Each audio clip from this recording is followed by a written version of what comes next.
Magandang gabi mga kababayan. Narito ang pinakahuling ulat sa lagay ng panahon ngayong gabi ng Tuesday, January 21, 2025.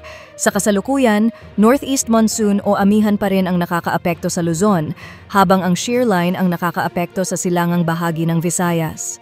Ang shear line ay inaasahang magdadala ng maulap na papawirin, scattered rains and thunderstorms sa Bicol Region, Northern Samar at Eastern Samar. Samantala, ang easterlies o mainit na hangin mula sa karagatang Pasipiko ay magdadala ng maulap na papawirin at scattered rains and thunderstorms sa Leyte, Southern Leyte, Dinagat Islands, Surigao del Norte at Surigao del Sur. Ang amihan naman ay magdadala ng maulap na papawirin at mahihinang pag-ulan sa Cagayan Valley, Aurora at Quezon. Mas magandang panahon ang inaasahan sa nalalabing bahagi ng bansa. Sa Metro Manila at nalalabing bahagi ng Luzon, may tsansa ng mahihinang pag-ulan, habang sa nalalabing bahagi ng bansa ay may posibilidad ng localized thunderstorms. Sa ngayon, wala tayong namomonitor na low pressure area o bagyo sa loob o malapit sa Philippine Area of Responsibility. Para sa lagay ng panahon bukas, patuloy na magiging maulan sa Bicol Region. Sa Cagayan Valley, Aurora at Quezon, asahan ang maulap na papawirin at mahihinang pag-ulan dulot ng amihan.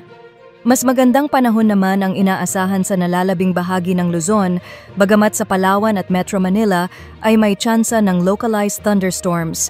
Para sa Visayas at Mindanao bukas, magiging maulan sa Eastern Visayas, Dinagat Islands, Surigao del Norte at Surigao del Sur, dulot ng shear line or easterlies. Sa nalalabing bahagi ng Visayas at Mindanao, asahan ng fair weather conditions ngunit may posibilidad ng localized thunderstorms. Sa kasalukuyan, wala pa ring nakataas na gale warning sa alinmang baybayin ng bansa. Gayunpaman, mag-ingat ang mga maglalayag sa seaboards ng Northern at Central Luzon dahil magiging katamtaman hanggang sa maalon ang karagatan. At sa ating 3-day weather outlook, sa Metro Manila, hanggang Thursday, epekto ng amihan ang magdadala ng mahihinang pag-ulan. Pagdating ng Friday at Saturday, fair weather conditions, ngunit may tsansa ng localized thunderstorms. Baguio City, tuloy-tuloy ang epekto ng amihan hanggang Saturday, kaya asahan ang mahinang pag-ulan. Legazpi City, mula Thursday hanggang Saturday, fair weather conditions, ngunit may tsansa ng localized thunderstorms. Para sa mga pangunahing syudad sa Visayas at Mindanao, Metro Cebu at Iloilo City, partly cloudy to cloudy skies na may tsansa ng localized thunderstorms. Tacloban City, patuloy ang maulan na panahon hanggang Thursday.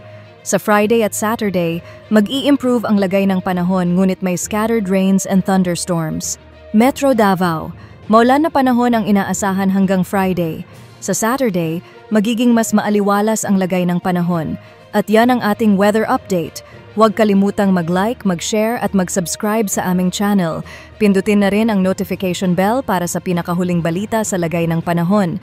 Salamat sa inyong panonood at maging ligtas po tayong lahat.